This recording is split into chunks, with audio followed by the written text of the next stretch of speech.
Assalamualaikum warahmatullahi wabarakatuh. Di Renungan Ramadan kali ini saya akan membahas tentang Allah Subhanahu wa Ta'ala lebih mencintai ibadah anak muda. Generasi anak muda adalah generasi yang dapat membawa perubahan di masa depan. Gejolak anak muda sangat kuat untuk melakukan banyak hal. Rasulullah Muhammad SAW bersabda, "Tidak akan bergeser kaki seorang manusia dari sisi Allah pada hari kiamat nanti sampai dia dimintai pertanggungjawaban tentang 5 perkara. Yang pertama adalah tentang umurnya untuk apa dihabiskan, masa mudanya digunakan untuk apa, hartanya dari mana diperoleh dan kemana dibelanjakan, serta bagaimana dia mengamalkan ilmunya." Lalu, sudahkah kita sebagai kaum muda melakukan amalan yang soleh? Tentunya jika anak muda sudah melatih dirinya untuk selalu mengingat Allah dengan zikir, sholat, puasa, dan amalan yang membawa kebaikan seperti sedekah, membaca Al-Quran, menyantuni anak yatim, maka pasti di masa yang akan datang dia pasti sudah terbiasa melakukan hal tersebut.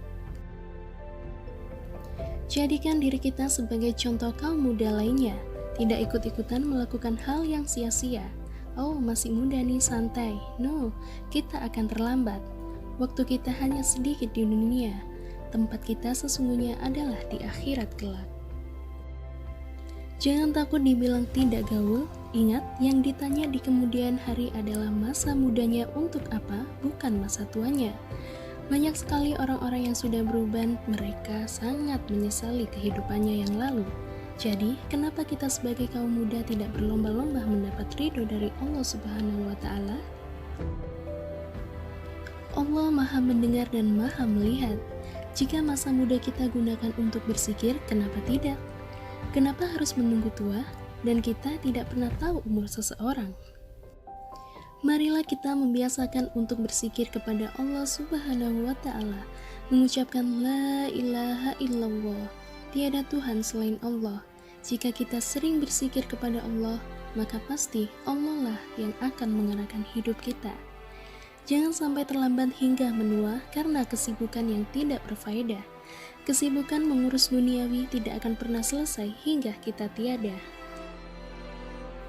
Masa emas sebagai kaum mudalah yang harus menjadi perhatian kita.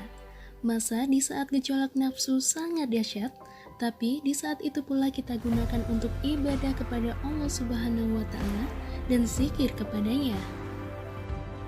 Rasulullah Muhammad SAW bersabda, ada 7 golongan manusia yang akan dinaungi oleh Allah di bawah arsy-Nya.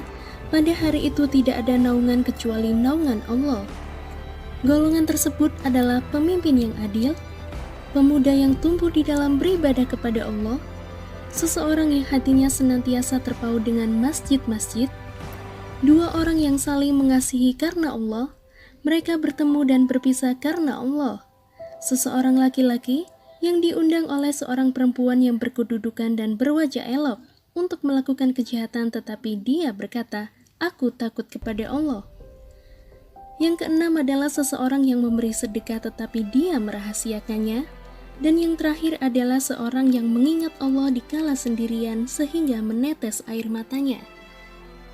Lalu, sebagai pemuda apa yang harus kita lakukan? Hubungkan diri kita kepada Allah, selalu zikir kepada Allah setiap saat, setiap waktu dalam keadaan apapun. Di saat suka maupun duka, di saat sakit maupun sehat, di saat sendiri maupun ramai. Jangan lupa untuk ibadah kepada Allah Subhanahu wa Ta'ala, karena itu perintahnya agar mendapat naungannya. Tahukah fakta yang sebenarnya? Kebiasaan seseorang akan tercermin ketika ia tua kelak. Jika masa mudanya selalu mengingat Allah dengan mengucapkan kalimat zikir La ilaha illallah, maka di masa tua dia akan terbiasa hingga kematian menjemputnya. Jadi, maukah kita selalu terhubung dengan Allah Subhanahu wa Ta'ala untuk menjadi seseorang yang dipilih Allah, seorang hamba yang dicintai Allah, dinaungi Allah, dan tentunya dilindungi Allah Subhanahu wa Ta'ala. Amin ya Rabbal Alamin. Semoga renungan Ramadan ini bermanfaat untuk kita semua. Wassalamualaikum warahmatullahi wabarakatuh.